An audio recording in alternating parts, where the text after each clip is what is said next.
Irán Karate, hola a todos y bienvenidos a Escobas Lingüe. Este vídeo no va a ser propiamente una lección de Ainu, sino que va a ser un vídeo que nos va a servir para entender y expandir el concepto de pronombre personal en Ainu, qué es, cómo funciona y qué diferencias tiene con el español, por ejemplo. Y sin nada más que añadir, empecemos. Bien, para empezar tendríamos que definir qué es un pronombre personal. Podríamos definir un pronombre personal como una referencia deíctica que depende de la persona gramatical. Ahora explicaré bien qué es la deixis. Para explicar qué es la deixis, primero tenemos que entender qué es el centro deíctico. El centro deíctico es el yo, aquí y ahora. Es decir, todo aquello que tome como referencia al emisor va a ser deíctico.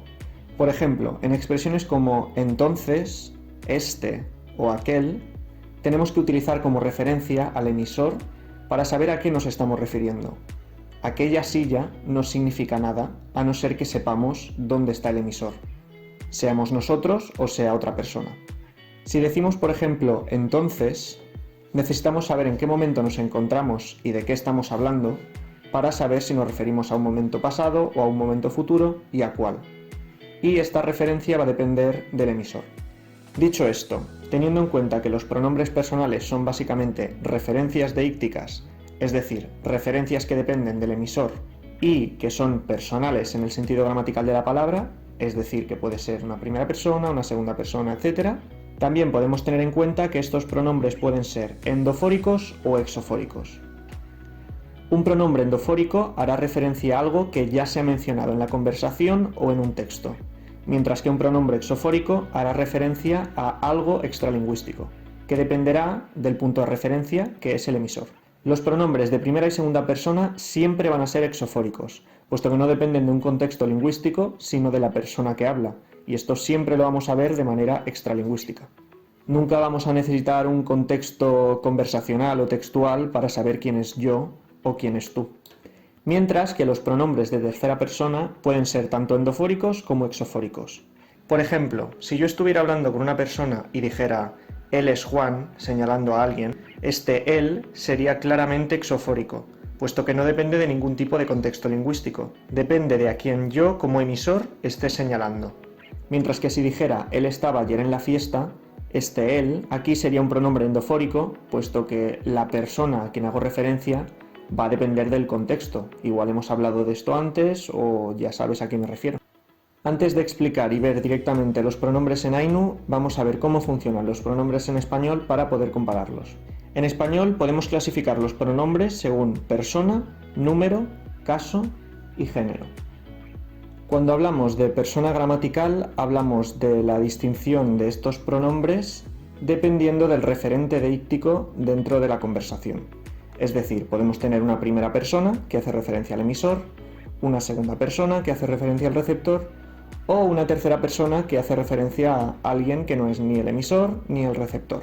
Y en algunas lenguas tenemos una cuarta, lo veremos más adelante. El número gramatical hace referencia básicamente a la cantidad de participantes de una referencia deíctica concreta. En español tenemos singular y plural. Después también tenemos una distinción de caso, es decir, qué función gramatical hace ese pronombre en la frase. Grosso modo tenemos dos, nominativo y objetivo, a los que también podemos llamar nominativo y acusativo. Sería la diferencia entre decir él es Juan y yo lo veo a Juan. Y por último, en español tenemos una distinción especial en tercera persona dependiendo del género. Entonces tenemos el, ella o Lola, por ejemplo. Dicho esto, ¿cómo funcionan los pronombres en Ainu? Los pronombres en Ainu los podemos dividir en persona, número, caso, transitividad y clusividad. Como podéis ver, no tenemos género.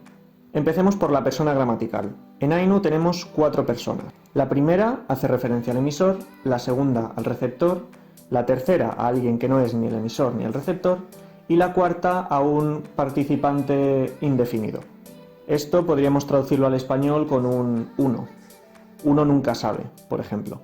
Respecto al número, tenemos de la misma forma que en español, singular y plural. Aquí no hay mucho misterio. De forma parecida al español, en Ainu también tenemos pronombres nominativos y acusativos, pero funcionan de manera algo distinta. Procedo a explicarlo en la transitividad. ¿A qué me refiero cuando digo que hay una distinción según transitividad en los pronombres en Ainu? Básicamente, el Ainu tiene lo que llamamos una alineación morfosintáctica tripartita. Esto significa que hacemos distinción entre los pronombres de sujeto en oraciones transitivas y oraciones intransitivas, además, por supuesto, de los pronombres de objeto. En español tenemos lo que se llama una alineación nominativa-acusativa.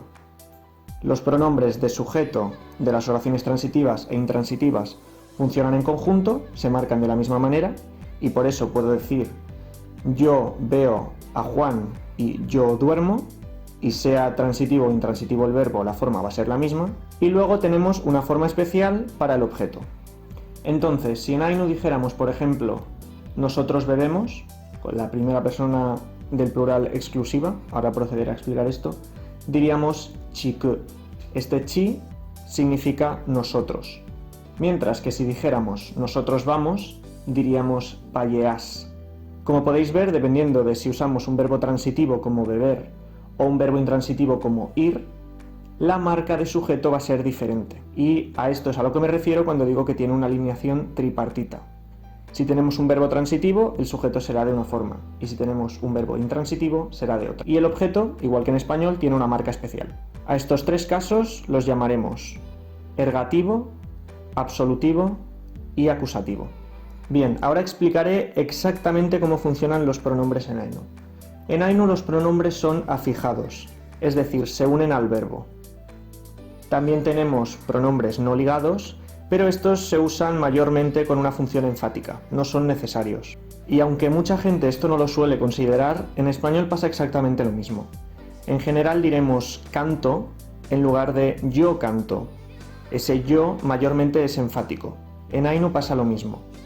En Ainu afijamos los pronombres al verbo, sea delante o detrás, dependiendo del tipo de pronombre, y en español lo que hacemos es tener lo que se llama un pronombre flexivo, es decir, dentro de la conjugación verbal, por ejemplo, esa o en canto nos indica que es un pronombre de primera persona del singular en presente de indicativo. Al ser una lengua flexiva, por supuesto, esta o tiene mucha más información que en otras lenguas, como en las aglutinantes, que sería el caso del Ainu. En Ainu pasa algo bastante parecido. Si decimos kuhoyupu, que significa yo corro, este ku significa que es una primera persona del singular, y hoyupu es simplemente el verbo correr. Si quitáramos este ku, significaría el corre, puesto que la tercera persona en Ainu no tiene ninguna forma personal. En esta tabla podemos ver los pronombres afijados. Aquellos que llevan el símbolo igual detrás del pronombre irán antes del verbo, y los que lo llevan antes irán detrás. Entonces podríamos decir kuhoyupu, ehoyupu, ahoyupu, etc. Como podéis ver, algunas formas de los pronombres son sincréticas, es decir, coinciden entre personas, tienen la misma forma. Las formas para la primera persona plural inclusiva coinciden, por ejemplo, con las formas para la cuarta persona o la segunda persona singular y plural formal. Por último, en Ainu también podemos hacer una diferencia entre pronombres inclusivos y pronombres exclusivos, lo que llamamos clusividad. En español no tenemos ninguna marca concreta ni ningún pronombre para marcar esto de forma explícita, pero podemos entenderlo por contexto. Por ejemplo, si yo digo mañana vamos a la playa, puedo decir que tú y yo vamos a la playa o que yo y una tercera persona vamos a la playa. Es decir, la diferencia entre inclusivo y exclusivo depende de si el receptor está incluido en el mensaje o no. Y como he dicho, en Ainu marcamos esto de forma explícita. Por ejemplo, podríamos decir nisatta atui orun payean o nisatta atui orun payeas. Si utilizo payean, lo que estoy diciendo es que el receptor está incluido. Es decir, mañana vamos a la playa, tú y yo. Quizá venga alguien más, pero tú estás incluido. Mientras que si digo payeas, estoy diciendo que tú no estás incluido. Vamos a la playa yo y alguien más, pero tú no. Esto ha sido todo por el vídeo de hoy, espero que los pronombres hayan quedado más claros y nos vemos en el siguiente vídeo. Heipa.